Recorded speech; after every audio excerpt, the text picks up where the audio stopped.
El marido de la directora, de repente, se interesó por mí de una forma inusual, trayéndome un desayuno esmerado, pero como yo sufría unas náuseas matutinas terribles, se lo di a su secretaria personal. Una hora después, la secretaria lanzó un grito desgarrador en la oficina. Corrí a ver qué pasaba y me quedé paralizada. Esa mañana, había llegado a la oficina temprano, como de costumbre. La luz del sol matutino se filtraba a través de los ventanales, iluminando las gruesas carpetas de informes sobre mi escritorio. Apenas me había sentado, con la intención de revisar algunos balances, cuando la puerta de mi despacho se abrió de golpe. Ignacio entró, llevando en la mano un termo de comida de color azul pálido, un modelo de alta gama que nunca había visto en nuestra cocina. Lo más sorprendente era la sonrisa radiante que lucía. Una sonrisa cálida y extrañamente familiar que hacía mucho tiempo que no veía. Dejó el termo sobre mi mesa con una voz suave. «Buenos días, cariño. Feliz tercer aniversario de bodas. Quería hacer algo especial para ti». Lo miré atónita y luego bajé la vista al termo. Ignacio, el hombre que siempre estaba ocupado con reuniones interminables y viajes de negocios constantes, ¿hoy había preparado él mismo el desayuno para su mujer? Abrió la tapa del recipiente mientras explicaba con ternura. «Últimamente te he visto muy pálida, y el trabajo te está generando mucho estrés. Esta mañana me he levantado temprano para prepararte unos callos a la madrileña, tu plato favorito, para que repongas fuerzas. Cómetelos mientras están calientes». Un vapor denso se elevó, impregnando el aire con el olor característico del guiso de callos con chorizo y morcilla. Si hubiera sido la Valentina de hace medio año, probablemente me habría emocionado hasta las lágrimas ante este gesto tan inusual de atención. Pero, irónicamente, en ese momento, ese aroma se convirtió en mi peor pesadilla. Estaba embarazada de 3 meses en secreto, y las náuseas matutinas me torturaban sin piedad. Cada vez que olía algo fuerte o con un toque animal, mi estómago se retorcía en espasmos, y una oleada de náuseas me subía por la garganta. Contuve el aliento, tragué saliva y forcé una sonrisa. «Gracias, Ignacio, qué detalle. Pero es que ya he desayunado una tostada en casa, todavía estoy llena». Ignacio pareció sorprendido por un instante. La sonrisa se le congeló en los labios antes de recuperar rápidamente su compostura habitual. Empujó el termo hacia mí, insistiendo con paciencia. «¿Una tostada? Eso no es nada.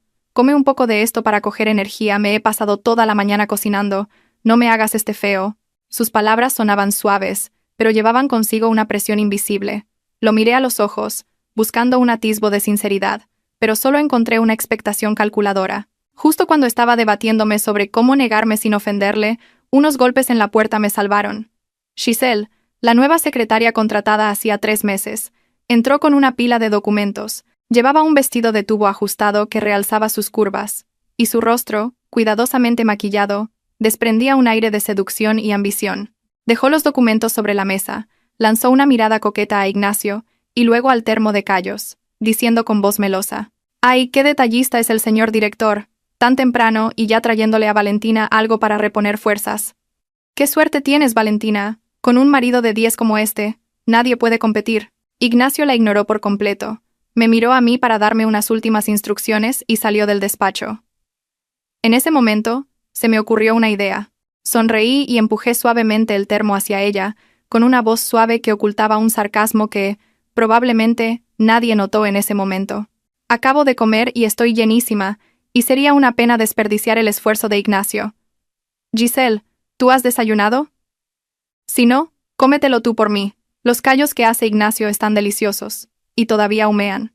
Giselle abrió los ojos como platos, sorprendida, y luego su expresión cambió a una de júbilo, como si le hubiera tocado la lotería.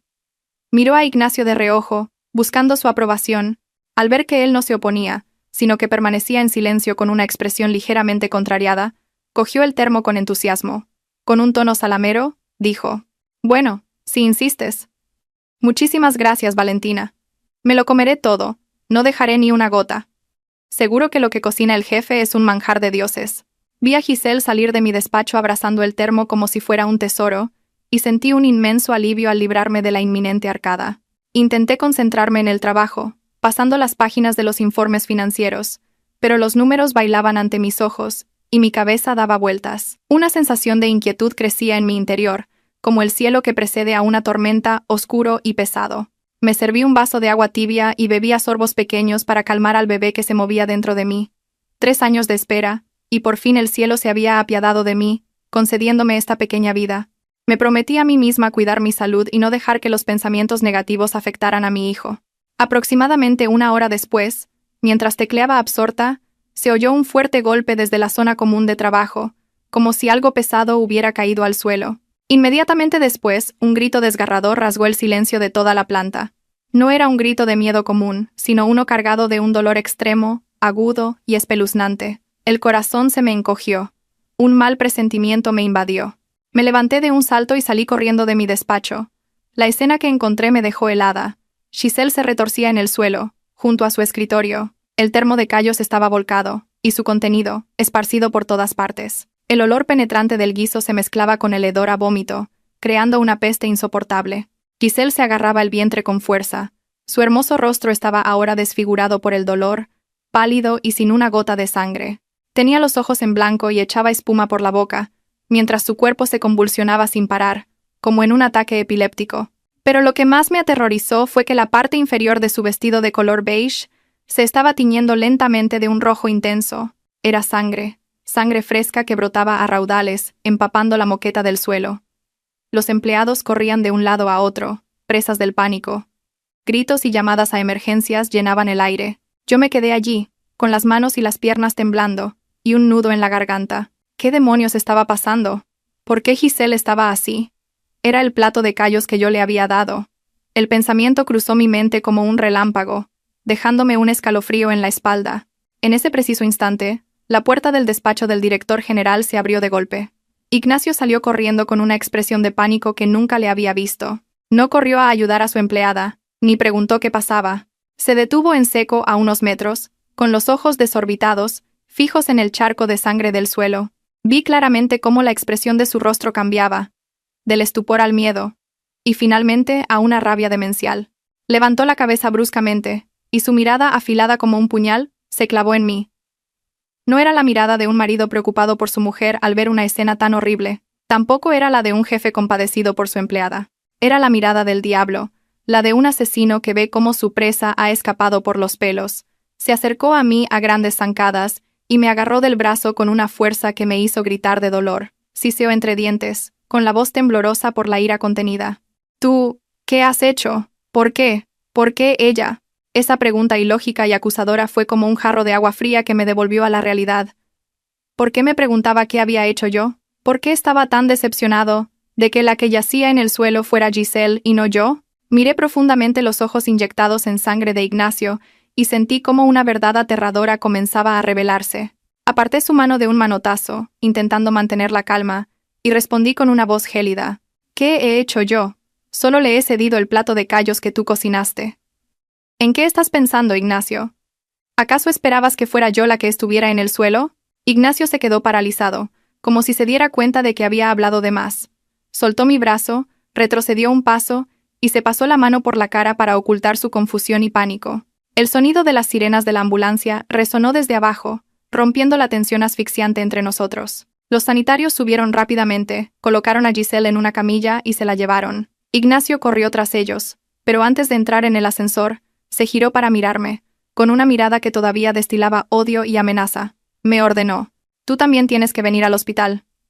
Esto ha ocurrido por el guiso que le diste. No intentes eludir tu responsabilidad». Vi cómo se cerraban las puertas del ascensor y me tragué las lágrimas. El marido al que una vez amé y en quien confié ciegamente, se había revelado como un completo desconocido, un hombre calculador y malvado. Ese plato de callos, si no hubiera sido por las náuseas y se lo hubiera dado a Giselle, la persona que estaría ahora en un charco de sangre sería yo. Y mi pequeño bebé habría compartido mi trágico destino. Una verdad cruel comenzaba a tomar forma. Ignacio no quería cuidarme. Quería matar a nuestro hijo. O incluso a mí. Apreté los puños con tanta fuerza que las uñas se me clavaron en la carne.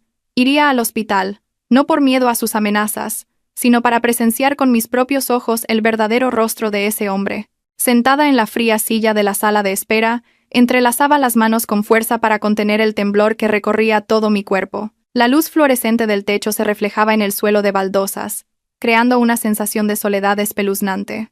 Ignacio, el hombre con el que había compartido mi vida durante 3 años, caminaba de un lado a otro frente a la puerta de urgencias como una fiera enjaulada. Se mesaba el pelo, se mordía las uñas, y de vez en cuando me lanzaba miradas de reojo, una mezcla de recelo y odio, pero sin atreverse a acercarse. Viendo su traje impecable ahora arrugado, sentí una profunda amargura por mí misma.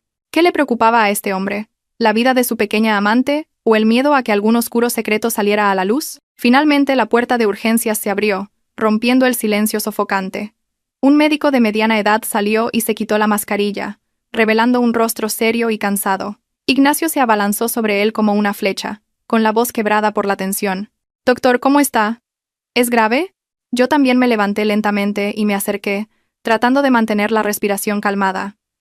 El médico nos miró a ambos, deteniendo su vista en Ignacio un instante más de lo normal antes de informar lentamente. La paciente sufrió una intoxicación aguda. Por suerte llegó a tiempo y ya está fuera de peligro. Sin embargo, la causa de la hemorragia severa fue la ingesta de una gran cantidad de misoprostol. El nombre desconocido del medicamento me hizo fruncir el ceño, pero para Ignacio pareció ser un golpe devastador. Su rostro perdió todo color, sus labios se movieron sin emitir sonido. El médico continuó explicando, con un tono más firme. Es un fármaco que se usa para inducir contracciones uterinas, ya sea para facilitar el parto o para provocar un aborto. Con la dosis tan alta que hemos encontrado en su contenido gástrico, está claro que se trata de un envenenamiento intencionado, no de una simple intoxicación alimentaria. Siguiendo el protocolo, hemos informado a la policía. Apenas terminó de hablar, 2 agentes de policía uniformados aparecieron al final del pasillo. Se acercaron con seriedad y nos pidieron que colaboráramos en la investigación. En ese momento, Ignacio pareció volver en sí. Se secó apresuradamente las gotas de sudor de la frente, intentando recuperar la compostura de director general que solía mostrar. Se giró y me señaló con el dedo, con la voz temblorosa pero llena de acusación. «Agentes, tienen que investigar esto a fondo. Esta mañana preparé un guiso para mi mujer. Ella tuvo el termo en su despacho durante mucho tiempo antes de dárselo a la señorita Giselle. Sospecho que mi mujer, por celos infundados, le puso algo». Miré a Ignacio, sintiendo como si alguien me estuviera estrujando el corazón. Así que ya tenía preparada la coartada. Si yo me hubiera comido el guiso, habría perdido a mi hijo. Si se lo comía a otra persona, él me culparía a mí de envenenamiento. Respiré hondo, miré fijamente a la gente de más edad y dije con calma: «No tengo ningún motivo para hacer algo así. Pueden revisar las cámaras del pasillo, buscar huellas dactilares en el frasco del medicamento si lo encuentran.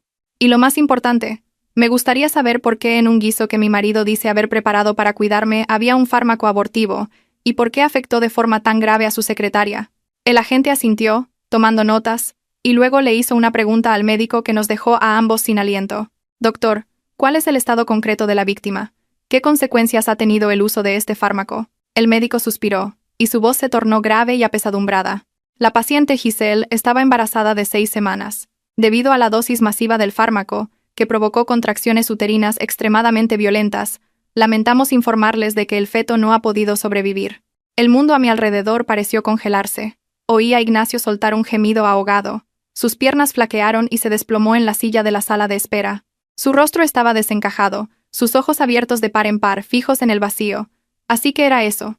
Aquella joven y hermosa secretaria llevaba en su vientre a su hijo, y él mismo, con su plan malvado destinado a su propia esposa, había acabado sin saberlo con la vida de su hijo ilegítimo, de cuya existencia probablemente ni siquiera era consciente. Al ver su estado lamentable, no sentí satisfacción, solo una oleada de asco que me subió por la garganta. El amor que me había profesado, o la pasión que sentía por su amante, todo quedaba reducido a nada frente a su egoísmo y su crueldad. Tras recibir la impactante información del médico, los agentes de policía decidieron interrogarnos a Ignacio y a mí por separado, allí mismo, en el hospital. Me invitaron a sentarme en un rincón más tranquilo del pasillo, frente a la gente de más edad, cuya mirada era perspicaz y serena. Me miró sin juzgar, casi con compasión, y me pidió amablemente: «Señora, por favor, relate con detalle todo lo que ocurrió desde que recibió el termo de comida hasta que sucedió el incidente. Intente ser lo más precisa posible, no omita nada, por pequeño que parezca». Cerré los ojos, rebobinando la película de aquella mañana fatídica. Le conté cómo Ignacio había aparecido de repente con una atención desmesurada, algo que había desaparecido por completo de nuestro matrimonio en los últimos 6 meses. Le hablé del olor intenso de los callos que me provocó náuseas.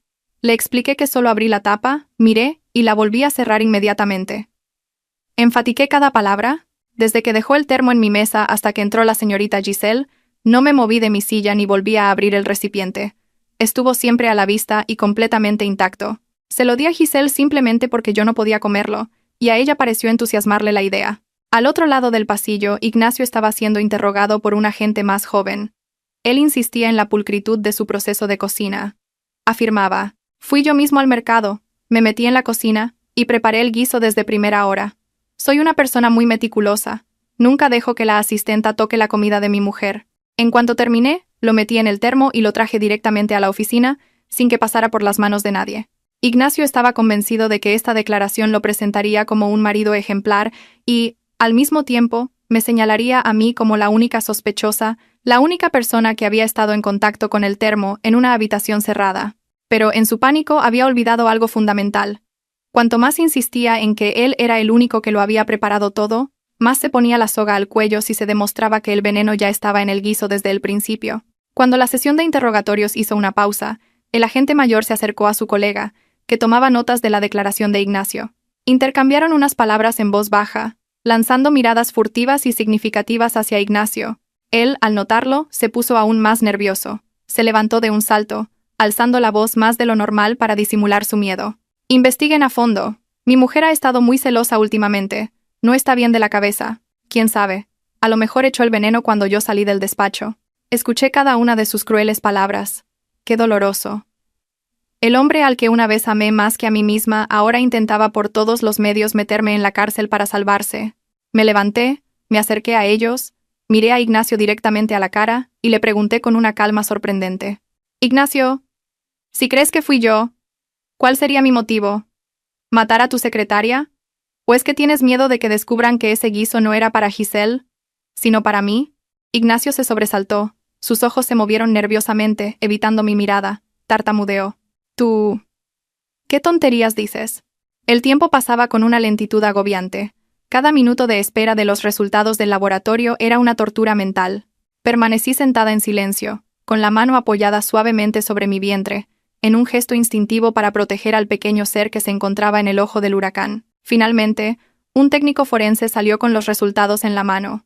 Anunció con voz grave: «En el borde del termo y en la cuchara, hemos encontrado huellas dactilares de la señora Valentina y de la víctima Giselle, lo que coincide con las declaraciones. Sin embargo, lo crucial es que la sustancia tóxica estaba completamente disuelta en el guiso, impregnando cada trozo de carne y legumbre. Esto demuestra que el fármaco se añadió durante la cocción o inmediatamente después, cuando el guiso aún estaba muy caliente y se removió bien, y no simplemente espolvoreado por encima una vez cerrado el recipiente». Esta conclusión fue como un jarro de agua fría para Ignacio, destrozando por completo la teoría que había intentado construir para culparme. Si yo hubiera añadido el fármaco al recibir el termo en la oficina, no se habría disuelto de manera tan uniforme.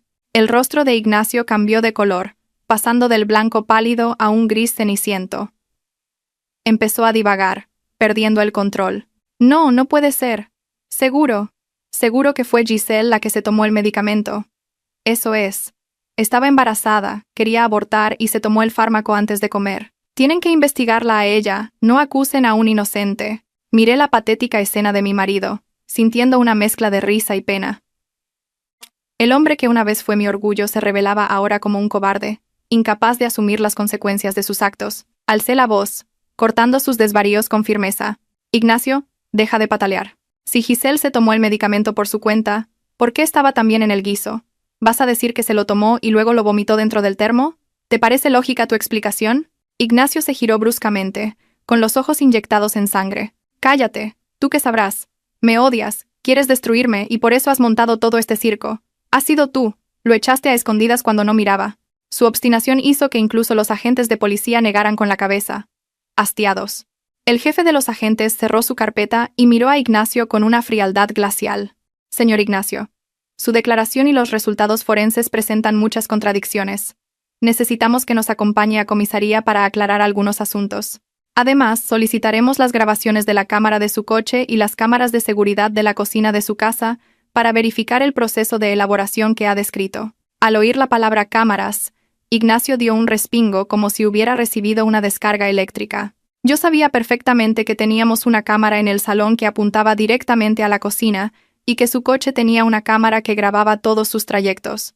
Esas eran las pruebas que no mentirían. Si realmente había añadido el fármaco al guiso, sin duda habría dejado algún rastro. La mirada de Ignacio vaciló violentamente.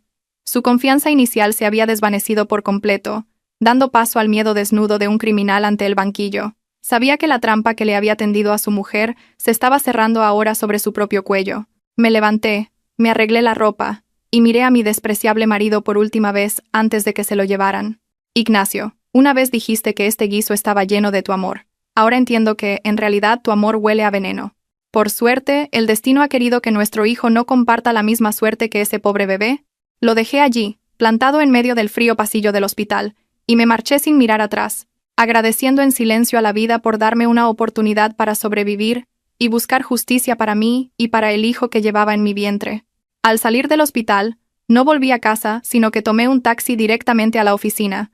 El cielo estaba gris y plomizo, con nubes oscuras arremolinándose como presagio de una gran tormenta, un reflejo exacto de mi estado de ánimo turbulento. Al entrar en el vestíbulo del edificio, sentí las miradas curiosas y escuché los susurros de los empleados.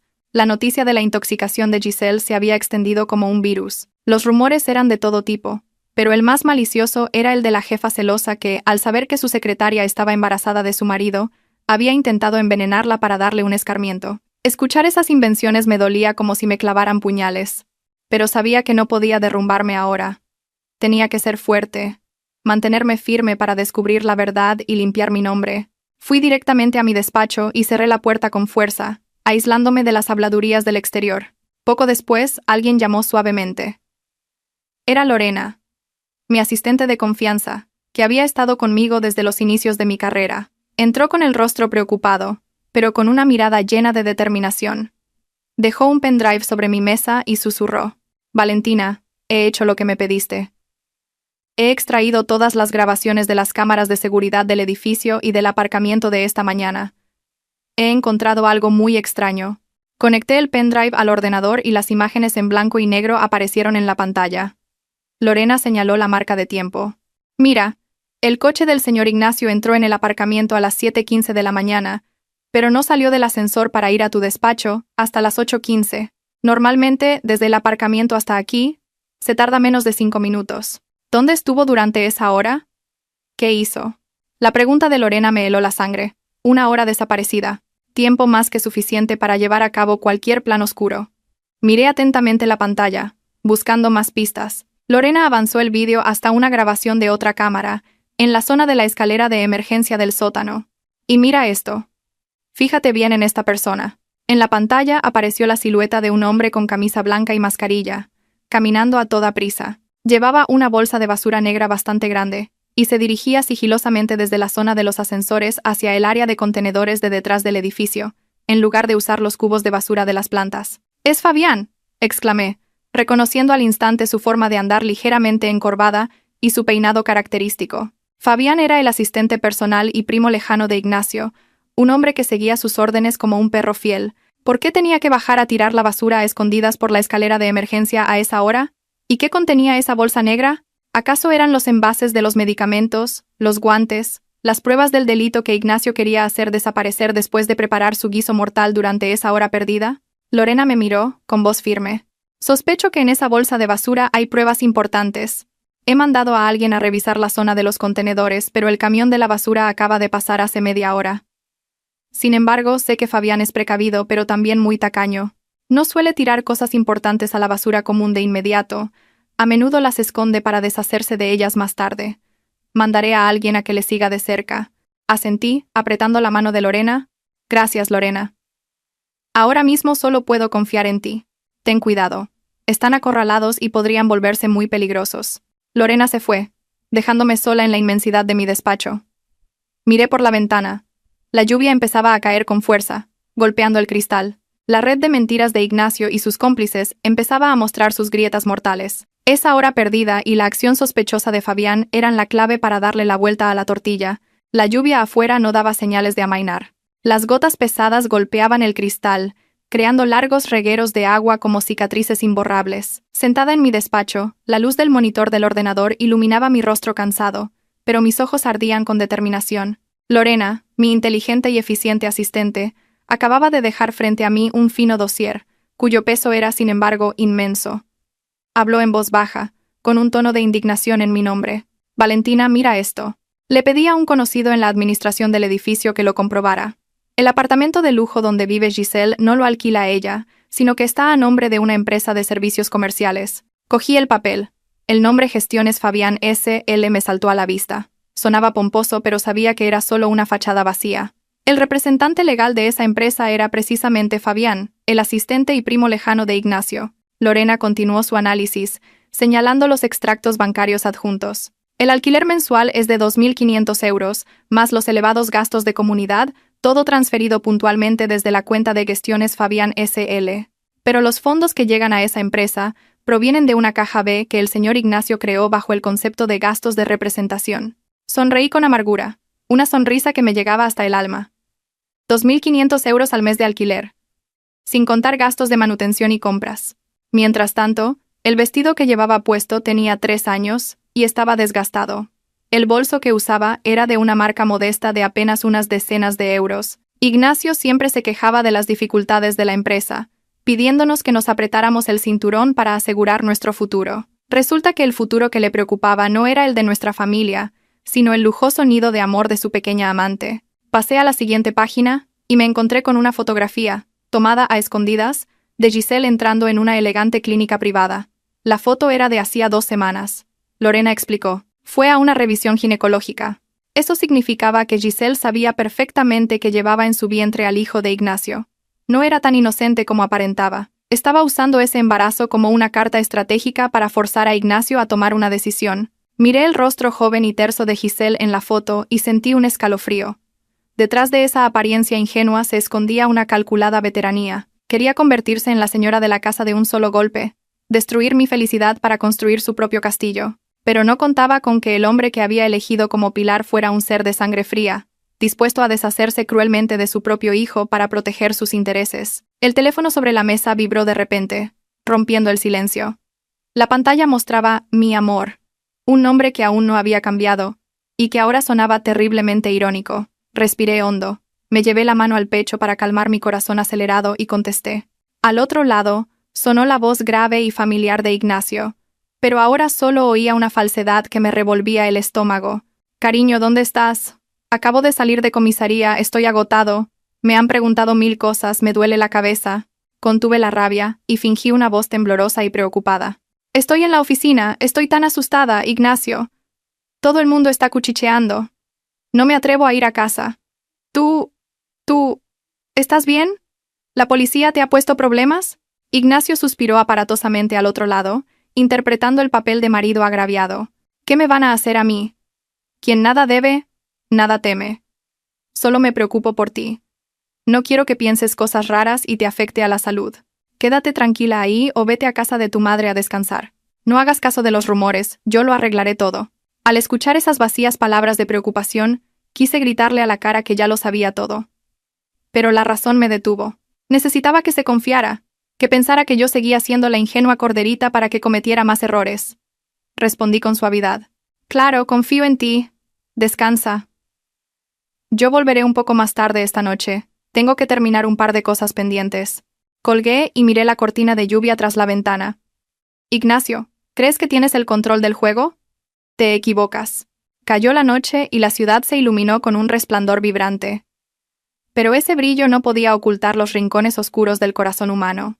Recibí un mensaje del chofer privado que había enviado en secreto, informándome de que la madre de Giselle, la señora Elvira, ya había llegado a la estación de autobuses. Había tomado el primer autobús desde su pueblo en cuanto supo que su hija había sufrido un accidente. Le indiqué al chofer que la llevara a un hotel modesto pero limpio cerca del hospital y le recalqué que no la llevara a ver a su hija todavía, ya que el horario de visitas había terminado. Era mejor que descansara después del largo viaje.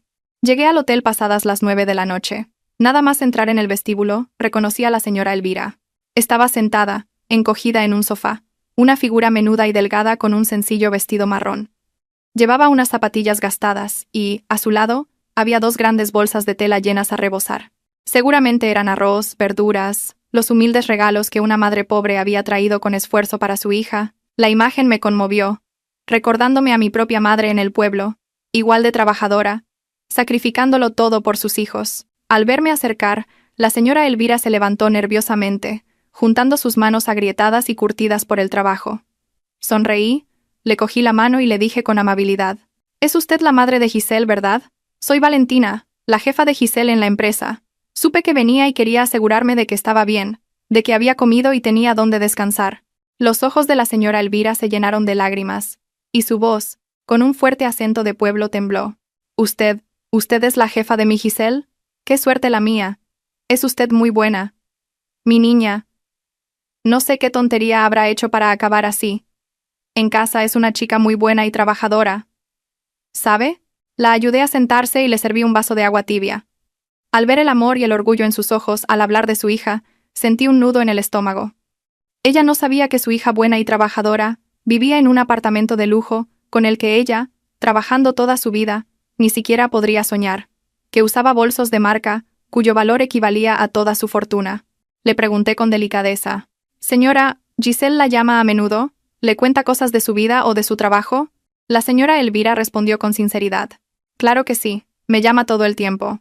Dice que en la empresa la tratan muy bien, que el sueldo es bueno y que vive en una residencia de la empresa gratuita y muy bonita. Todos los meses me manda 100 euros para mis medicinas y me dice que no me preocupe, que a ella no le falta de nada». Al oír esto, no pude evitar suspirar. 100 euros para su madre, pero dispuesta a gastar miles en un capricho para complacer a su amante. Qué frágil y falsa era esa devoción filial. Decidí que la señora Elvira tenía que ver la verdad, aunque supiera que sería cruel para ella.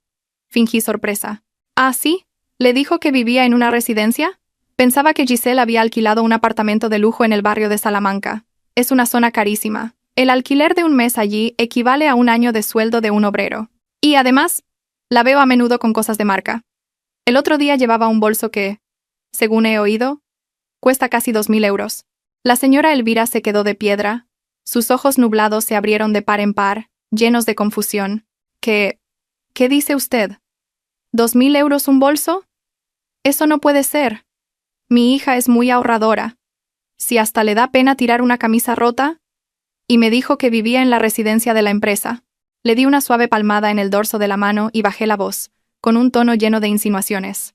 Seguramente Giselle no quería preocuparla y por eso no le dijo la verdad. Pero usted descanse tranquila. Mañana la llevaré al hospital y podrá hablar con ella para aclararlo todo. Solo me preocupa que, siendo tan joven y guapa en una ciudad llena de tentaciones, alguien se aproveche de ella y le arruine la vida. Mis palabras sembraron una semilla de duda en el corazón de aquella madre.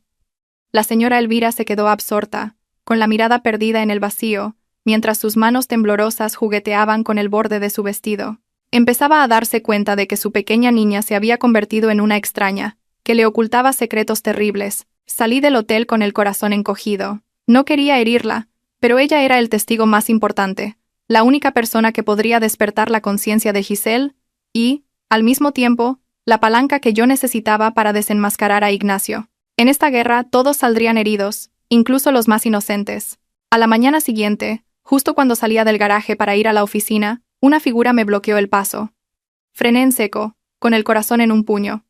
Al fijarme bien, vi que era Fabián. Estaba allí, con un aspecto furtivo, mirando a su alrededor como si temiera que alguien lo viera.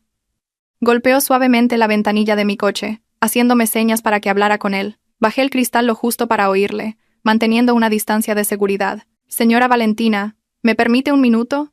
Tengo algo muy importante que el señor Ignacio me ha pedido que le entregue en mano». Su voz era un susurro tembloroso. Sonreí con desdén y abrí la puerta lo suficiente para que entrara en el asiento del copiloto. En el espacio reducido del coche, percibí un olor agrio a sudor y tabaco rancio que emanaba de él. Estaba claramente muy nervioso. Sacó un fino dossier del bolsillo de su chaqueta, lo dejó en mi regazo y retiró la mano como si se quemara. «¿Qué es esto?», pregunté con voz fría, sin siquiera mirarle. Es un antiguo historial médico de la señorita Giselle que el señor Ignacio encontró esta mañana», tartamudeó Fabián, con el sudor perlándole la frente. Aquí dentro también hay una factura de la compra de un medicamento, un abortivo, que ella compró ayer en una farmacia clandestina. El jefe dice que coja esto y se lo dé discretamente a la policía, diciendo que lo encontró por casualidad en un cajón del escritorio de Giselle. Así el señor Ignacio quedará libre de sospecha y usted tampoco se verá implicada. Cogí el dossier y lo abrí lentamente. Dentro había un informe médico superficial y un recibo arrugado. Sostuve el recibo a la luz. La letra era un garabato que especificaba el nombre del fármaco, misoprostol. La fecha de compra era de la tarde anterior, pero lo más ridículo era que la tinta del recibo estaba fresca y el papel, impoluto, sin una sola arruga. Era evidente que se trataba de una factura falsa, hecha a toda prisa la noche anterior. Quemar las pruebas en mis manos, murmuré, antes de girarme y clavarle una mirada tan afilada que se encogió. ¿Tú y Ignacio creéis que soy tonta? La tinta de este recibo ni siquiera se ha secado. Me pides que le dé esto a la policía, lo que es como pedirme que confiese que he falsificado pruebas. O quizás lo que queréis es culpar a Giselle de comprar el fármaco y suicidarse por depresión para que Ignacio salga limpio y yo cargue con la culpa de saberlo y no haberlo impedido. Fabián palideció. Sus labios temblaban sin control. No es eso, señora. El jefe dijo que con que usted lo entregara, todo se solucionaría. Usted es su esposa. Tiene que ayudarle. Si le pasa algo, la empresa se hundirá y usted lo perderá todo. Estaba intentando jugar la baza del miedo a perder mi patrimonio y mi estatus. Pero se equivocaba. Este patrimonio era el sudor y las lágrimas de mis padres. Prefería destruirlo y empezar de cero antes que dejarlo en manos de un asesino. Le arrojé el dossier de vuelta. Con voz firme. Coge esta basura y lárgate de mi coche ahora mismo. Y dile a Ignacio que si quiere montar una obra de teatro, que contrate a actores más profesionales. Y tú, Fabián, estás siendo cómplice de un asesino. Más te vale preocuparte por tu propio pellejo. No sea que te arrepientas cuando ya estés en la cárcel. Fabián recogió el dossier a toda prisa, abrió la puerta y salió corriendo como alma que lleva el diablo. Viendo su patética figura desaparecer tras una columna de hormigón, supe que Ignacio estaba desesperado. Se estaba ahogando en el fango que él mismo había creado, y cuanto más luchaba, más se apretaba la soga. Esta torpe farsa no solo no lo salvaría, sino que además era una prueba más de la crueldad y la bajeza de un marido y un jefe despreciable. De vuelta en mi despacho, llamé a Lorena inmediatamente.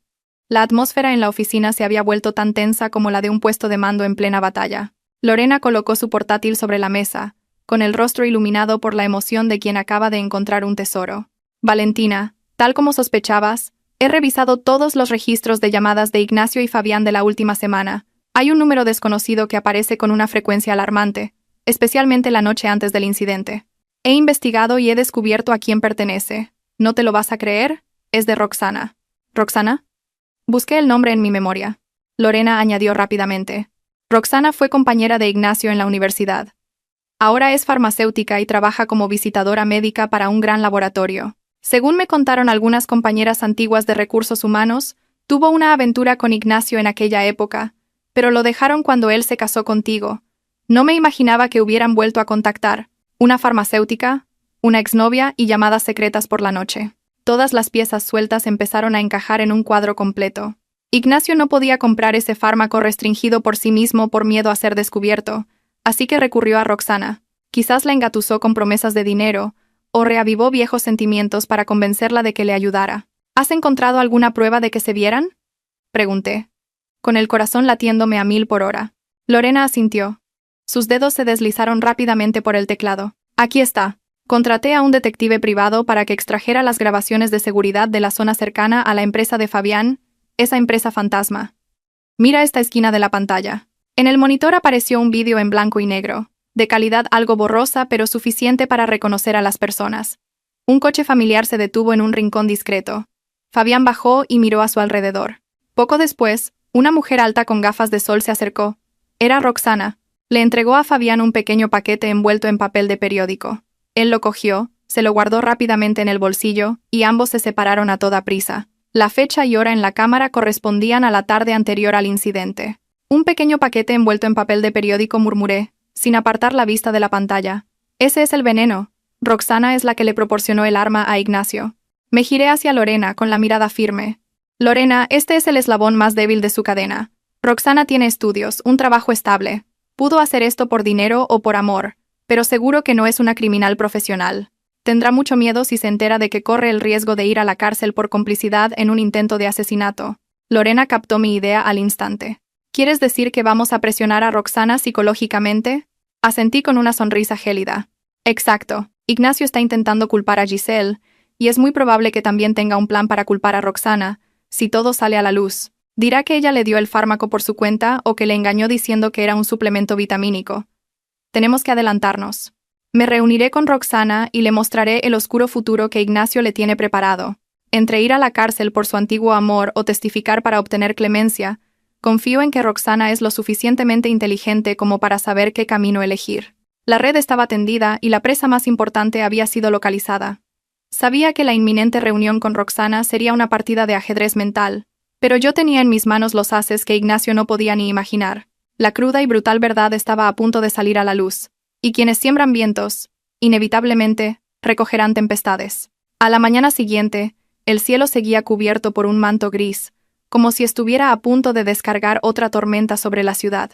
Recogí a la señora Elvira del hotel y la llevé al hospital a ver a su hija. La anciana campesina aún llevaba consigo su vieja cesta de plástico roja, llena de huevos de corral y verduras recién cogidas de su huerto. A mi Giselle le encantan los huevos de las gallinas de casa, me dijo. Dice que los de la ciudad huelen a pescado y no son tan sabrosos. Escucharla me encogió el corazón. El amor de una madre es inmenso como el océano, pero su hija había cambiado ese amor por la vanidad y el lujo de la ciudad. Al entrar en la habitación del hospital, el intenso olor a desinfectante hizo que la señora Elvira arrugara la nariz y dudara antes de entrar. Giselle había sido trasladada a una habitación de planta. Yacía en la cama blanca, pálida y demacrada como una hoja marchita. Al ver a su madre, abrió los ojos de golpe y sus labios secos apenas lograron pronunciar un débil «¡Mamá!». La señora Elvira corrió hacia la cama, dejó la cesta en el suelo y cogió la mano helada de su hija mientras las lágrimas corrían por su rostro. «Hija mía, ¿cómo has acabado así? ¿Por qué te ha pasado esto?». Giselle giró la cabeza, evitando la mirada de su madre, mientras las lágrimas de amargura rodaban por sus mejillas. Pero la señora Elvira, con el instinto de una madre que ha contado cada céntimo, posó la vista en la mesilla de noche. Allí, el carísimo bolso de marca de Giselle descansaba junto a un teléfono de última generación. El contraste entre esos objetos de lujo, la vieja cesta en el suelo y la ropa desgastada de su madre creaba una atmósfera asfixiante. La señora Elvira señaló el bolso con el dedo tembloroso y la voz quebrada. «Ese bolso. La señora Valentina me dijo que costaba 2.000 euros. ¿De dónde has sacado el dinero para comprarlo? Con lo que ganas apenas te da para mandarme algo. ¿Cómo te atreves a derrochar así?». Giselle, aterrorizada, me miró y luego se volvió hacia su madre, negándolo todo. «No es verdad, mamá. Valentina se equivoca. Es una imitación, me costó 20 euros en el mercadillo. No hagas caso de lo que dice la gente». Yo estaba de pie, apoyada en la puerta, observando en silencio aquella torpe actuación. Me acerqué lentamente a la cama, puse una mano sobre el hombro de Giselle y le susurré al oído con una voz baja pero lo suficientemente cargada de amenaza como para infundirle un miedo atroz. «¿Crees que Ignacio vendrá a verte? Está demasiado ocupado intentando demostrarle a la policía que fuiste tú la que compró el medicamento. Si este bolso es auténtico o falso, tú y él lo sabéis mejor que nadie. Deja de mentirle a tu madre». Giselle se quedó helada, mirándome con los ojos desorbitados. El miedo se apoderó de ella. Comprendió que yo lo sabía todo, y, lo que es más importante, que el hombre en quien había confiado su vida la estaba abandonando como a un objeto inservible. La señora Elvira, al ver temblar a su hija, pensó que era por el dolor y empezó a masajearle las manos, susurrándole palabras de consuelo. Al ver la escena, no sentí satisfacción, solo una profunda tristeza. La cruda verdad tendría que salir a la luz tarde o temprano, y la persona que más sufriría no sería la culpable, sino la inocente madre que amaba a su hija con todo su corazón. Me senté en una silla apartada, fingiendo mirar el móvil para darles espacio, pero en realidad observaba cada cambio en el estado de ánimo de Giselle. Antes de sentarme, dejé deliberadamente el dossier que Fabián me había dado por la mañana sobre la mesilla, junto al bolso de Giselle. Lo dejé entreabierto, de modo que se viera una esquina del recibo falso de la compra del misoprostol. Conocía la curiosidad de Giselle y sobre todo sabía que en su estado de ansiedad, cualquier pista relacionada con Ignacio sería un clavo ardiendo al que aferrarse. Y así fue. En cuanto la señora Elvira se dio la vuelta para servir agua, Giselle vio el dossier. A escondidas, lo cogió y lo hojeó rápidamente. Vi cómo sus hombros delgados se sacudían al ver el recibo con su nombre. Su rostro pasó de pálido a blanco como la cera. Reconoció la letra, el nombre del medicamento y, lo más importante, la oscura intención detrás de ese trozo de papel. Ignacio, el hombre que le había prometido un futuro, ahora estaba falsificando pruebas para convertirla en la asesina de su propio hijo. La fe ciega se derrumbó en un instante, dejando tras de sí un abismo de desesperación. En ese momento, la puerta se abrió y entró el médico con una enfermera. Revisó el historial y miró a Giselle con compasión. El ambiente se volvió pesado. El médico suspiró y con voz grave anunció: «La familia debe prepararse. Debido a la sobredosis, que provocó contracciones severas y una hemorragia prolongada, el útero ha sufrido daños graves. Hemos hecho todo lo posible, pero su capacidad para ser madre en el futuro es prácticamente nula. La noticia cayó como un rayo. La señora Elvira se desplomó en el suelo, llorando desconsoladamente. «Dios mío, no. Mi hija es tan joven. ¿Por qué el cielo es tan cruel con ella?» El llanto de la anciana era un lamento desgarrador. Giselle, inmóvil en la cama, miraba el techo con los ojos vacíos, sin derramar una lágrima. El dolor había superado su capacidad de sentir. Sin hijo, sin posibilidad de ser madre, traicionada por su amante. Todo se había derrumbado a la vez, destrozando su vida. Me acerqué para ayudar a levantar a la señora Elvira, con el corazón encogido. Miré a Giselle, y vi en sus ojos vacíos los restos de sus sueños rotos. Me incliné de nuevo hacia ella, y le susurré con una voz fría pero llena de amargura. ¿Lo ves? Este es el precio de robarle el marido a otra. El precio de esos bolsos de lujo. Es muy caro. No solo te ha arrebatado a tu hijo, sino también tu futuro como madre. ¿Todavía quieres protegerle? Giselle giró la cabeza y me miró. Sus labios se movieron y en sus ojos brilló un odio profundo. Salí del hospital con el alma en vilo y conduje hasta el lugar que había acordado con Roxana. Era una cafetería discreta en un callejón, elegantemente decorada y, lo más importante, con un sistema de cámaras de seguridad que grababa cada rincón con claridad. Elegí una mesa en una esquina desde donde podía ver la entrada sin perder la privacidad. Removí mi zumo de naranja, intentando calmar mi mente antes de la tormenta que se avecinaba. A la hora acordada, apareció Roxana. Entró con el aire sofisticado y altivo de una mujer de éxito. Llevaba un vestido de seda color vino que realzaba su piel blanca y su figura, un bolso de marca y unas gafas de sol que le cubrían medio rostro. Inspeccionó el local y se detuvo al verme. Una media sonrisa de desprecio se dibujó en sus labios. Se acercó, se sentó frente a mí con arrogancia y se quitó las gafas, revelando unos ojos afilados y maquillados con esmero. «Hola», Valentina dijo, con una voz dulce pero afilada. No me esperaba que la esposa modelo y formal citara a la ex de su marido en un sitio como este. ¿Para qué me buscas? ¿Necesitas consejos sobre cómo retener a un hombre? Aunque es curioso, ¿cómo lo retienes tú para que se aburra tanto que tenga que venir a desahogarse conmigo? Sus palabras eran una provocación deliberada, un intento de herirme para ver mi reacción.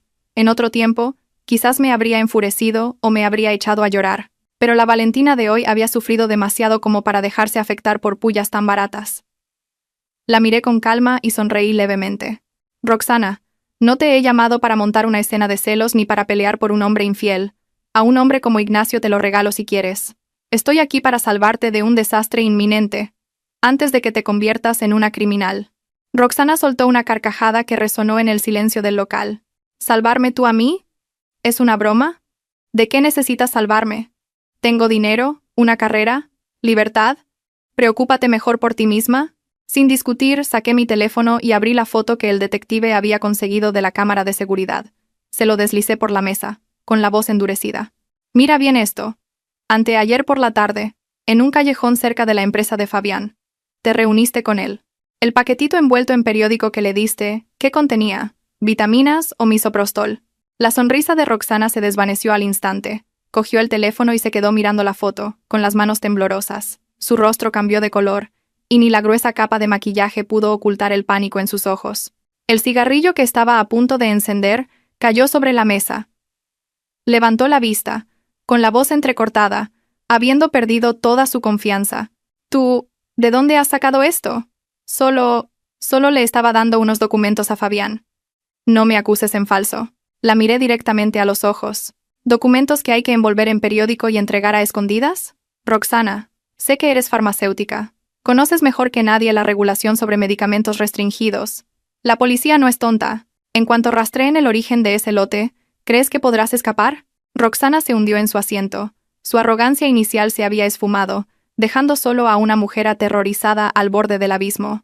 Sabía que la tenía. Era el momento de dar el golpe de gracia. Me recliné en mi silla y bajé la voz, en un tono que era a la vez una amenaza y una oferta. «Roxana, ¿crees que Ignacio te protegerá?» Esta mañana le ordenó a Fabián que falsificara pruebas para culpar a Giselle. Si la policía llega hasta él, ¿qué crees que declarará? Dirá que tú, celosa y despechada, le engañaste para que comprara un veneno para hacerle daño a su mujer. Roxana se estremeció, con los ojos abiertos de par en par por el horror. Conocía demasiado bien la naturaleza egoísta de Ignacio. Continué mi ataque psicológico. Tienes dinero, belleza, un futuro brillante. ¿Quieres cambiar todo eso por una condena por complicidad en un intento de asesinato? ¿Cuánto te prometió Ignacio? ¿50.000 euros? ¿100.000? ¿Crees que ese dinero te comprará la libertad o la dignidad cuando salgas de la cárcel con antecedentes penales? Cada pregunta era un martillazo en su mente. Se cubrió el rostro y rompió a llorar, con los hombros sacudidos por los sollozos. Su fachada se había derrumbado, dejando al descubierto su debilidad y su arrepentimiento tardío. Yo no quiero ir a la cárcel, sollozó. Solo pensé que era un abortivo normal. Ignacio me dijo que su mujer, o sea tú, estaba embarazada de otro y que quería deshacerse del bebé para poder divorciarse. Solo quería ayudarle y ganar algo de dinero. Sonreí con amargura. Para ellos, la vida de un niño no era más que un medio para un fin. Me incliné hacia ella. Ahora no es momento de llorar. Solo tienes una salida. Dame las pruebas de que Ignacio te lo encargó. Los mensajes, las grabaciones de las llamadas. Yo se lo entregaré a la policía y me aseguraré de que entiendan que fuiste engañada y utilizada. Te convertirás en testigo, recibirás clemencia y tendrás la oportunidad de empezar de nuevo. O vas a la cárcel con Ignacio, o te salvas a ti misma. Tú eliges. Roxana levantó la vista, debatiéndose entre el miedo y una frágil esperanza. Se mordió el labio hasta sangrar, en una lucha interna que pareció durar una eternidad. Finalmente, el instinto de supervivencia ganó. Abrió su bolso de marca, sacó un pequeño pendrive plateado y lo empujó hacia mí como si fuera un carbón ardiendo. Aquí está todo, dijo con voz ronca. Grabaciones de sus llamadas pidiéndome el fármaco, mensajes con la transferencia de la señal, incluso sus promesas de que te dejaría para volver conmigo. Cógelo, por favor, no dejes que vaya a la cárcel. Cogí el pendrive y lo apreté en mi mano. Estaba frío, pero contenía el fuego suficiente para incinerar la carrera y la vida de Ignacio. Me levanté y miré a Roxana por última vez, con una mezcla de lástima y advertencia. Has elegido bien. Mantén la boca cerrada y espera noticias mías. Y ni se te ocurra avisar a Ignacio o perderás tu última oportunidad. El pequeño pendrive en mi mano pesaba como una tonelada. Sabía que no solo contenía datos, sino la sentencia de muerte de mi matrimonio. No me atreví a ir a casa ni a quedarme en la oficina, así que conduje hasta el despacho de un detective amigo, un lugar con el mejor aislamiento acústico para enfrentarme a la verdad. La habitación estaba a oscuras, solo iluminada por la luz azulada del monitor del ordenador. El zumbido del ventilador me ponía nerviosa. Al insertar el pendrive, mis manos temblaban tanto que fallé 2 veces. Apareció una carpeta con archivos de audio y capturas de pantalla de mensajes, meticulosamente organizados por fecha por Roxana. Era evidente que ella también se había preparado por si Ignacio la traicionaba. Hice clic en la grabación más reciente, de hacía 3 días. La voz de mi marido, familiar y escalofriante, sonó a través de los altavoces. Sonaba fría y autoritaria, muy diferente de su habitual tono sereno. Roxana, a ver qué encuentras. Necesito algo fuerte.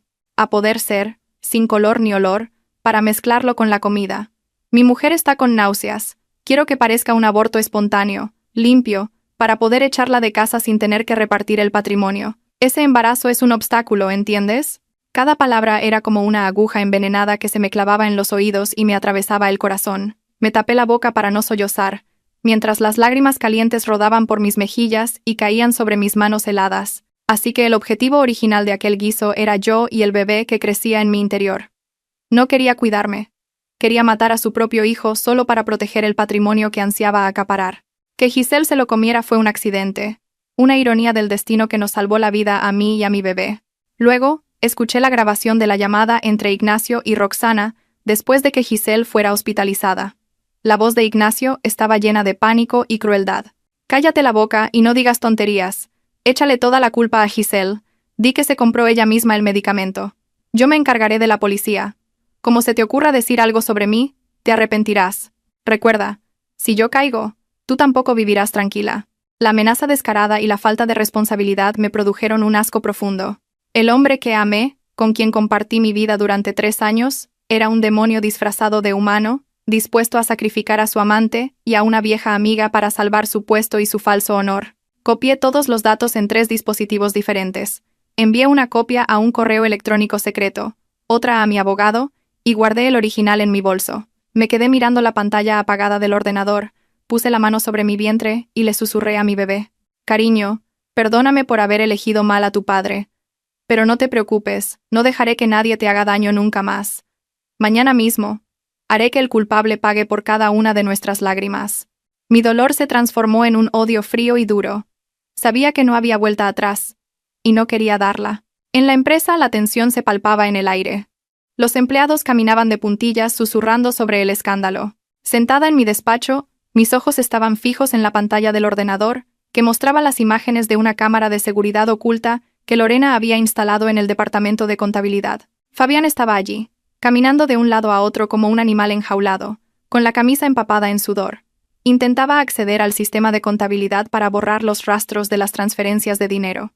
Sabía que la policía económica podía llegar en cualquier momento, y que esas transferencias a la cuenta de Roxana y a su empresa fantasma serían pruebas irrefutables. Sin embargo, Fabián no sabía que Lorena y mi equipo de informáticos de confianza habían tomado el control del sistema la noche anterior. Cada intento de borrar datos era bloqueado, y el sistema guardaba una copia de seguridad y me enviaba una alerta. Vi la desesperación en el rostro de Fabián cuando la pantalla mostró acceso denegado en letras rojas.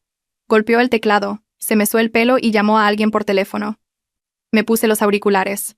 Activé el micrófono oculto que había instalado bajo el escritorio de Ignacio meses atrás, cuando empecé a sospechar de su fidelidad.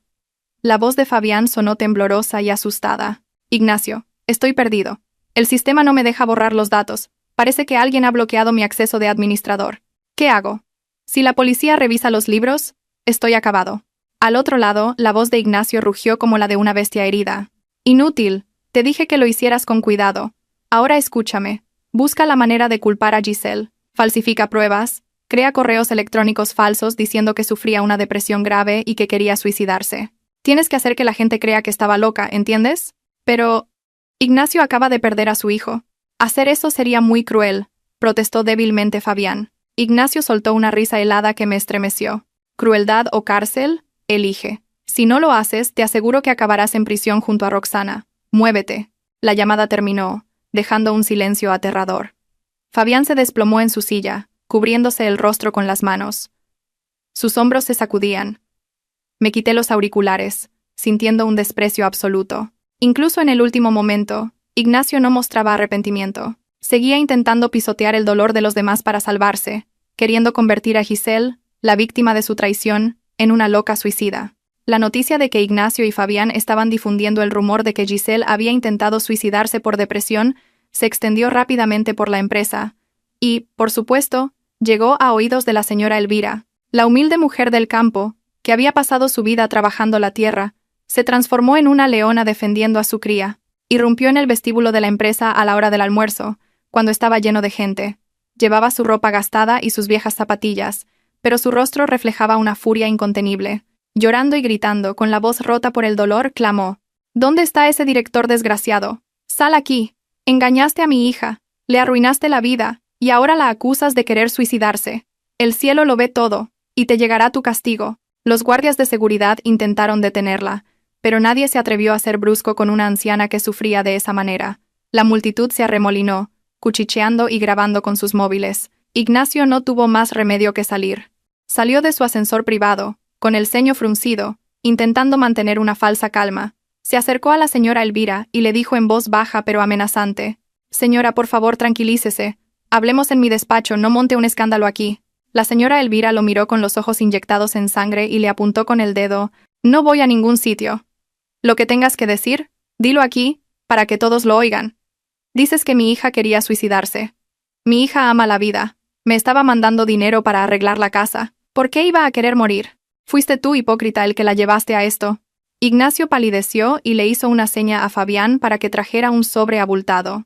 Se lo metió en la mano a la señora Elvira y le susurró: «Aquí hay 5.000 euros. Cójalos para sus gastos y llévesela de vuelta al pueblo. No me ponga las cosas más difíciles. Yo también soy una víctima aquí.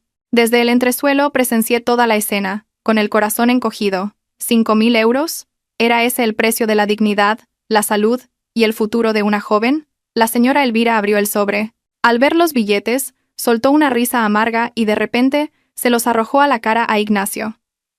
Los billetes volaron por el aire como hojas secas. «Soy pobre, pero no vendo la sangre de mi hija», gritó, con un lamento que silenció todo el vestíbulo. «Tu dinero está sucio. Te voy a denunciar. Te denunciaré hasta el final, aunque tenga que vender mi casa, para que le devuelvas el honor a mi hija». Ignacio se quedó paralizado en medio de la lluvia de dinero, rojo de humillación y rabia. La multitud empezó a señalarle, lanzándole miradas de desprecio. En ese momento, supe que Ignacio había perdido. Podía comprar muchas cosas con dinero, pero no el orgullo de una madre que ama a su hija. La imagen de esos billetes cayendo sería una mancha imborrable en su vida. Tras el escándalo en la empresa, volví a casa al anochecer. La enorme casa estaba a oscuras, fría como una tumba. Encontré a Ignacio en el salón, sentado en el sofá con un vaso de whisky en la mano, la mirada perdida en el vacío. Al verme llegar, no levantó la cabeza. «Has vuelto», dijo con voz ronca. «Menudo espectáculo hoy en la oficina, ¿no? Debes de estar satisfecha de verme humillado por una vieja de pueblo delante de todos los empleados». Encendí la luz. Su rostro estaba demacrado y pálido. Dejé mi bolso en la mesa y respondí con calma. «No estoy satisfecha. Estoy triste. Triste de que hayas dejado que las cosas llegaran tan lejos. ¿Por qué le diste dinero? Eso es como admitir tu culpa». Ignacio soltó una risa amarga y se bebió el whisky de un trago. «¿Tú qué sabrás? En este mundo, lo que no se arregla con dinero, se arregla con mucho dinero. Esa vieja es una estúpida, nada más». Fue a la cocina y volvió con un vaso de leche caliente. Lo dejó delante de mí y su voz se volvió extrañamente suave. «Olvídalo de la oficina. Bébete esto, te sentará bien. Te he visto muy delgada últimamente, me preocupas. Es leche de importación. Muy buena para las embarazadas. Bueno, para las mujeres». La palabra embarazadas me heló el corazón. ¿Me estaba poniendo a prueba o intentaba envenenarme de nuevo? Miré el vaso de leche humeante como si fuera una copa de veneno. Lo cogí, sintiendo el calor en mis manos, y le miré directamente a los ojos. «Ignacio, ¿recuerdas los callos del otro día? También decías que eran para cuidarme, y Giselle casi muere. ¿Este vaso de leche? ¿Estás seguro de que solo tiene leche?» Su rostro cambió, la sonrisa se desvaneció. Retrocedió un paso, con la mirada vacilante. ¿Qué dices? ¿Sospechas de mí? Soy tu marido». Sonreí con amargura, me levanté, y fui con el vaso hacia una maceta en un rincón de la sala. Lentamente, vertí toda la leche en la tierra, ante la mirada atónita de Ignacio. «No sospecho de ti», dije con voz gélida. «Solo temo que me siente tan mal como a Giselle. La planta también necesita nutrientes. A ver si mañana sigue viva». El sonido del vaso al chocar contra la mesa fue seco y rotundo. Ignacio me miró fijamente. En sus ojos ya no había falsedad, sino puro terror. Lo sabía. Sabía que yo lo sabía todo. La farsa del matrimonio feliz había terminado. Aquella sería la noche más larga de nuestras vidas, porque al amanecer, la verdadera tormenta se desataría y arrasaría con los restos de nuestro podrido matrimonio. A la mañana siguiente, me desperté más temprano de lo habitual y me arreglé con esmero frente al espejo. Hoy no era solo una reunión de accionistas, era un funeral. El funeral de mi matrimonio de 3 años y la despedida de los traidores de mi vida. Al entrar en la empresa, el silencio era casi absoluto. Todos parecían sentir la tormenta que se avecinaba. Fui directamente a la gran sala de reuniones, donde los accionistas y el consejo de administración ya estaban reunidos. Ignacio presidía la mesa, su traje gris parecía quedarle grande, y las ojeras delataban su ansiedad, aunque intentaba disimularla golpeando rítmicamente un bolígrafo sobre la mesa. Al verme entrar, su mirada brilló con recelo, pero rápidamente la apartó. Carraspeó y le hizo una seña a Fabián para que comenzara la reunión. El tema principal era la aprobación de un proyecto de resort ecológico, un proyecto que Ignacio había presentado como una oportunidad de oro, pero que yo sabía que era una tapadera para desviar fondos de la empresa a sus sociedades fantasma y vaciar las arcas antes de nuestro divorcio. Fabián presentó el proyecto con voz temblorosa, sudando a pesar del aire acondicionado. Los accionistas cuchicheaban, algunos fruncían el ceño ante las cifras inverosímiles. Cuando llegó el momento de la votación, Ignacio se levantó, intentando sonar firme. «Señores, esta es una oportunidad única. Propongo que confíen en la visión de este consejo y aprueben la resolución». Justo cuando iba a levantar la mano para votar, me levanté lentamente. El sonido de mi silla arrastrándose por el suelo captó la atención de todos. Miré a Ignacio fijamente y dije con voz calmada pero glacial: «Un momento, señor director, señores accionistas. Antes de hablar de cómo gastar el dinero de la empresa, creo que deberíamos hablar de la integridad moral y la capacidad legal de quien lo gestiona». Ignacio golpeó la mesa. «Valentina, esto es una reunión estratégica, no un patio de colegio para airear tus problemas personales. No me inmute. Ignacio, que tengas una aventura y un hijo fuera del matrimonio es un asunto personal, pero que uses el dinero de la empresa para mantener a tu amante, crear empresas fantasma para blanquear capitales y, lo que es más grave, Comprar sustancias ilegales para hacer daño a otros es un asunto legal que concierne a la supervivencia de esta compañía. Los accionistas aquí presentes tienen derecho a saber si su dinero está en manos de un director general o de un presunto delincuente. La sala estalló en un murmullo de asombro. Ignacio, pálido, me señaló, temblando sin poder articular palabra. Antes de que pudiera reaccionar, le hice una seña a Lorena para que conectara mi portátil al proyector. La gran pantalla detrás de Ignacio se iluminó. Primero, los extractos bancarios que mostraban las transferencias a las cuentas de Giselle y de la empresa de Fabián, cifras de cientos de miles de euros resaltadas en rojo. Luego, las capturas de pantalla de los mensajes entre Ignacio y Fabián. Los accionistas, incluso los que antes le apoyaban, negaban con la cabeza, con miradas de decepción e ira. Esto es solo una prueba preliminar de la malversación, dije, y la parte más terrible aún está por llegar. Hice clic en el archivo de audio que me había dado Roxana. La sala quedó en un silencio sepulcral. La voz inconfundible de Ignacio resonó, cruel y fría. Quiero que parezca un aborto espontáneo, limpio. Ese embarazo es un obstáculo. Consígueme algo fuerte. Cada palabra era como un eco del infierno. Algunas accionistas se taparon la boca, horrorizadas. Ignacio, enloquecido, intentó arrancar el cable del proyector, gritando que era un montaje. ¡Apágalo! ¡Es falso! Esta mujer ha manipulado mi voz. Pero Lorena y 2 guardias de seguridad que yo había preparado lo detuvieron. Ignacio forcejeaba, desesperado y patético. Se giró hacia Fabián en busca de ayuda, pero este se había escondido debajo de la mesa, temblando. Me acerqué a Ignacio. ¿Dices que es falso? ¿Y qué hay del análisis toxicológico del guiso que preparaste con tus propias manos? ¿Y la declaración de Roxana, tu ex a la que utilizaste para conseguir el fármaco? Nadie te ha tendido una trampa, Ignacio. Tu propia codicia y tu maldad han cavado tu tumba. Me volví hacia los accionistas. Señores, tengo todas las pruebas y testigos. Ya he enviado copias a la policía. Propongo la destitución inmediata del señor Ignacio como director general para facilitar la investigación y proteger la reputación de esta empresa. Un aplauso tímido comenzó y rápidamente se convirtió en una ovación. Ignacio se deslizó por la pared hasta el suelo, derrotado. Su carrera, su honor, todo se había derrumbado en una sola mañana. Justo cuando los aplausos cesaban, las puertas de la sala se abrieron de par en par. 2 agentes de la Policía Nacional entraron, seguidos de Roxana, con el rostro oculto tras unas gafas de sol, y mi abogado. La aparición de Roxana fue el golpe de gracia. Ignacio la miró, incrédulo. Roxana, ¿tú qué haces aquí? Un agente se acercó a Ignacio y dijo con voz firme, Ignacio García, queda detenido por un presunto delito de lesiones y tráfico de sustancias farmacéuticas nocivas, mientras otro agente se dirigió a Fabián, que se había acurrucado en un rincón. Al ver al policía, Fabián rompió a llorar, presa del pánico. Yo no sé nada. Fue Ignacio, él me obligó a todo. A falsificar los papeles, a deshacerme de las pruebas. Yo solo obedecía órdenes.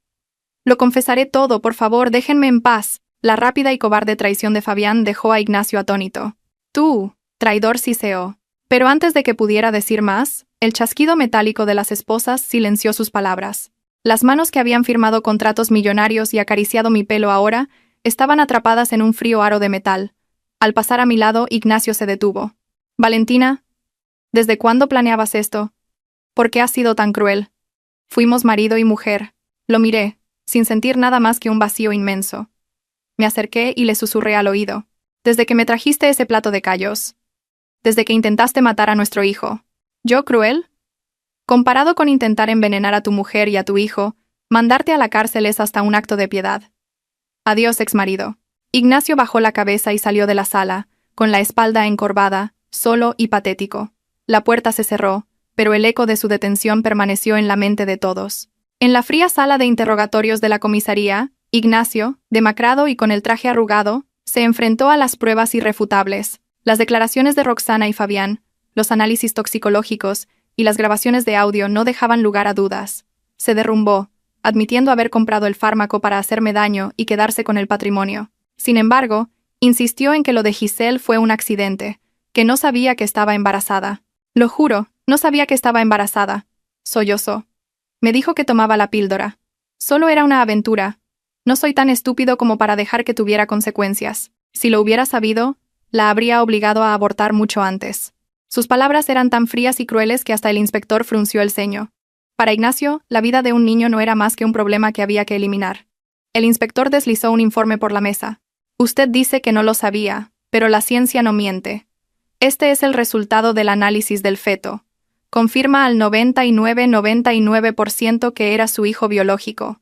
Y por cierto, era un niño. Ignacio cogió el papel, temblando. Sus ojos se clavaron en las palabras relación de paternidad confirmada. ¿Un niño? ¿Era un niño?, murmuró, antes de golpear la cabeza contra la mesa y soltar un grito de dolor animal. Lloraba, pero no por arrepentimiento, sino por la pérdida del heredero varón que tanto ansiaba. Su familia siempre había despreciado a las mujeres, y una de las razones por las que me odiaba era porque asumía que mi bebé sería una niña. Detrás del espejo unidireccional, lo observé todo, sintiendo un escalofrío. Incluso en su momento más bajo, solo pensaba en sí mismo y en sus ideas retrógradas. La vida humana, incluso la de su propia sangre, no significaba nada para él. Afortunadamente, ese pobre niño no tuvo que nacer para llamar padre a un hombre como él. Me di la vuelta y salí de allí, agradeciendo al cielo por haber protegido a mi hija. Giselle recibió el alta una semana después. Los médicos le dijeron que había salvado la vida, pero que nunca podría ser madre. Como su apartamento de lujo estaba precintado por la investigación, la señora Elvira tuvo que llevarla a una habitación de alquiler húmeda y estrecha en las afueras. Antes de que volvieran al pueblo, fui a visitarlas. El olor a moho me recibió en la puerta. En la diminuta habitación, Giselle estaba sentada en un rincón, con el pelo revuelto y los ojos vacíos, una sombra de la mujer elegante que fue. La señora Elvira guardaba ropa vieja en una bolsa de tela. Al verme, se secó las lágrimas. Señora Valentina, ya nos vamos. No queremos molestarla más. Mi hija, ya sabe que ha hecho mal. Miré a aquella mujer, encorvada por el peso de la vida, y sentí una profunda lástima. Toda una vida de sacrificios para que su hija triunfara, y lo único que recibía a cambio era una hija rota, física y espiritualmente. Dejé un sobre grueso sobre una mesa de plástico. La señora Elvira se negó a cogerlo. No, por favor, con que no la denuncie ya es una bendición. Este dinero pesa demasiado. Le cogí las manos y se lo puse en la palma. Cógalo, por favor. No es caridad. Es su último sueldo, más una ayuda para el viaje y las medicinas. Cuídela. Anímela a empezar de nuevo. Ya ha pagado un precio muy alto por su error. La señora Elvira rompió a llorar. ¡Qué desgraciada soy! ¿Por qué mi hija ha tenido tan mala suerte? Se dejó engañar por un hombre casado y ahora está destrozada. ¿Cómo voy a mirar a la cara a los vecinos del pueblo? Giselle también empezó a sollozar en su rincón, sin atreverse a mirarme. El arrepentimiento y la vergüenza la consumían. Giselle, le dije con voz seria pero tranquila. Has perdido un hijo y la capacidad de ser madre. Es el mayor dolor para una mujer. Pero que esto te sirva de lección. Nunca construyas tu felicidad sobre el dolor de otros. Y nunca creas que la belleza puede comprar una felicidad duradera. Vive con dignidad, para honrar a tu madre. No dejes que vuelva a llorar por ti. Un taxi las esperaba. La señora Elvira ayudó a Giselle a salir. Giselle miró la ciudad por última vez, con los ojos llenos de lágrimas. El lugar que una vez fue su tierra prometida, era ahora el escenario de su peor pesadilla. Vi cómo se alejaban, deseando que la paz del campo curara sus heridas, aunque sabía que las cicatrices permanecerían para siempre. Tras la detención de Ignacio, la empresa quedó sumida en el caos. Los empleados estaban desorientados, los socios recelosos, y las acciones en caída libre. Como accionista mayoritaria y poseedora de pruebas clave, el Consejo de Administración me eligió como directora general interina. Mi primera medida fue despedir a todo el equipo de confianza de Ignacio y Fabián. Quería limpiar la empresa de corrupción y dirigirla con transparencia y honestidad. Organicé una rueda de prensa, pedí disculpas públicamente, y me comprometí a sacar la empresa a flote. Mi sinceridad y determinación lograron restaurar parte de la confianza del mercado. Al ver que los gráficos financieros empezaban a recuperarse, suspiré aliviada y le susurré a mi bebé. Lo hemos conseguido, cariño. El patrimonio de tu abuelo está a salvo. Pero la calma no duró mucho. Esa tarde mi suegra, la señora Beatriz, irrumpió en mi despacho echando humo. Vestida con sedas y joyas, su rostro estaba rojo de ira. Víbora, mujer malvada, metiste a mi hijo en la cárcel para quedarte con todo. Mi hijo es un buen hombre, es incapaz de matar a nadie. Tú le tendiste una trampa. Con calma le pedí a mi secretaria que saliera y cerrara la puerta. Miré a la mujer a la que una vez llamé madre, ahora convertida en una suegra ciega y cruel. Le ofrecí un vaso de agua. Cálmese. ¿Dice que su hijo es un buen hombre? ¿Tan bueno como para comprar veneno para matar a su propio nieto? La señora Beatriz se quedó sin palabras, pero insistió. «No le calumnies». Él no sabía que la otra estaba embarazada. Fue un error. Los hombres son así. Como su mujer, deberías haber sido más comprensiva. No meterle en la cárcel. ¿No tienes corazón? Su descaro me superó. Cogí mi tableta y le mostré el vídeo de la confesión de Ignacio y las grabaciones con Roxana. Le di al play. La voz de su hijo resonó, clara y cruel. «Quiero que parezca un aborto espontáneo. Ese embarazo es un obstáculo». A medida que escuchaba, el rostro de la señora Beatriz se descompuso. Vio a su hijo perfecto revelarse como un monstruo. Cuando el vídeo terminó, se desplomó en el sofá, temblando. No podía creer que el hijo del que tanto presumía fuera capaz de tal atrocidad. «¿Lo ve ahora?», dije, con la voz más suave pero firme. «Ese guiso era para mí. Si me lo hubiera comido, el nieto que llevo en mi vientre ya no estaría aquí». No solo quería matar al hijo de su secretaria, sino también al nuestro. Su nieto. ¿Todavía quiere defenderle? La señora Beatriz me miró el vientre y luego a mí. La verdad era demasiado brutal. Se tapó la boca y rompió a llorar.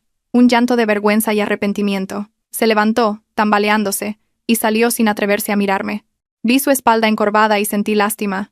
Ella también era una madre, pero su amor ciego y su educación equivocada habían contribuido a esta tragedia. Una semana después, recibí una citación de mi abogado para visitar a Ignacio en prisión preventiva y finalizar el divorcio. Con la demanda en la mano, crucé las frías puertas de la cárcel. El aire olía a encierro y humedad. Me llevaron a la sala de visitas y me senté frente a un grueso cristal. Poco después, trajeron a Ignacio. Apenas lo reconocí. En solo unas semanas había envejecido 10 años. El pelo rapado, el rostro hundido, la barba descuidada. Sus ojos, antes brillantes, ahora estaban apagados y llenos de miedo. Llevaba un uniforme de preso que le quedaba grande. Al verme, un atisbo de esperanza brilló en su mirada. Se inclinó hacia el interfono, con la voz temblorosa. «Valentina, ¿has venido a verme? Sabía que todavía me quieres. Retira la denuncia, por favor. Me equivoqué, te juro que cambiaré. Piensa en nuestros 3 años juntos, en nuestro hijo. Un niño necesita a su padre». Lo miré, con el corazón en calma. Sus súplicas, que antes me habrían conmovido, ahora me parecían ridículas. Utilizaba a nuestro hijo como escudo, el mismo hijo al que intentó matar. Deslicé la demanda de divorcio y un bolígrafo por la ranura. Firma. El amor se acabó el día que intentaste envenenarme. Y mi hijo no necesita un padre que intentó matar a su madre. No te mereces ser padre. Ignacio cogió el papel, temblando. Miró las palabras demanda de divorcio, y las lágrimas cayeron sobre el folio. «Valentina, por favor. No quiero perderlo todo. Empezaré de cero. Os compensaré. No seas tan cruel», lo interrumpí, con voz firme. «Deja de actuar. No lloras por arrepentimiento, sino por la vida de lujo que has perdido. Firma ya, o tendré que usar las pruebas de la malversación de fondos. Entonces, no serán 12 años, sino 20. Al oír eso, dejó de llorar. Sabía que no bromeaba. Cogió el bolígrafo y firmó con una letra temblorosa y torcida, como su propia vida. Recogí el papel. Nuestro matrimonio había terminado con una firma en una fría sala de visitas. Me levanté. «Reintégrate. Espero que cuando salgas aprendas a ser una persona decente. Adiós para siempre». Me di la vuelta, dejando atrás sus débiles y desesperados gritos. La puerta de hierro se cerró con un golpe sordo, separando 2 mundos, 2 destinos. Salía la luz del sol, cegadora y brillante. Por fin era libre. El juicio fue rápido gracias a las pruebas contundentes. Roxana, como testigo colaborador, recibió una condena de 2 años de prisión suspendida, pero el precio fue alto. Le retiraron la licencia de farmacéutica para siempre, y fue despedida de su trabajo. De una vida de éxito y lujo, pasó al desempleo y la vergüenza. Tuvo que vender su piso y su coche para pagar las multas. Una noche, recibí un largo mensaje suyo, lleno de disculpas y lamentos. Lo leí sin emoción y lo borré. Su arrepentimiento no significaba nada para mí. Elegí olvidarla, como una mota de polvo que te irrita el ojo y luego desaparece. Mi suegra, la señora Beatriz, no se rindió. Empezó a difamarme diciendo que yo era una arpía que le había robado todo a su hijo. No le hice caso. Un día, su abogado vino a mi casa exigiendo la mitad de mis bienes. Le recordé con calma el acuerdo prenupcial que Ignacio había firmado y las pruebas de su malversación. Le advertí que si seguía acosándome, la demandaría por difamación. El abogado se fue con el rabo entre las piernas. 6 meses después, una noche de lluvia torrencial, me puse de parto. En el hospital, mientras el dolor me desgarraba, recordé aquel otro día en ese mismo pasillo. Aquel día fue de terror y muerte. Hoy era de esperanza y vida. Tras un parto difícil, el llanto de mi bebé llenó la sala. Enhorabuena. Es una niña. 3,2 kilos. Y es preciosa, dijo la matrona. Me la pusieron en el pecho. Las lágrimas de felicidad brotaron de mis ojos. Mi hija estaba aquí, sana y salva. La llamé Aurora, un nombre sencillo que encerraba todos mis deseos para ella, una vida de paz. Un pensamiento me estremeció. Si aquella mañana no hubiera sido por las náuseas, este momento sagrado nunca habría existido. El destino, a veces cruel, a veces milagroso, se había llevado una vida para salvar otra. El día de la sentencia, no fui al juzgado. Vi las noticias en casa, con Aurora en mis brazos. Ignacio fue condenado a 12 años de prisión. En la pantalla, parecía un hombre roto. No sentí nada al verlo, ni alegría, ni pena, solo un inmenso alivio. Mi pasado se cerró con el martillo del juez. 2 años después. La empresa, bajo mi dirección, florecía. Yo estaba en mi despacho, en la planta 20, contemplando la ciudad. Aurora, convertida en un torbellino de 2 años, entró corriendo en mis brazos. Era mi motor, la cura para todas mis heridas. Sonó mi teléfono. Era un mensaje de Mateo, un socio de negocios amable y respetuoso que conocía mi historia. Hola Valentina, soy Mateo. ¿Os apetece a ti y a Aurora una excursión este fin de semana? Conozco un sitio precioso en el campo. Leí el mensaje y sonreí. Miré a mi hija, jugando felizmente. La felicidad no es un destino, sino un viaje. Había sufrido, pero no por ello había cerrado mi corazón. Le respondí, gracias Mateo, nos encantará. Envié el mensaje y abracé a Aurora. El cielo estaba de un azul intenso, sin nubes. El pasado se había disipado, dando paso a la cálida luz del presente. Después de la tormenta, siempre sale el sol.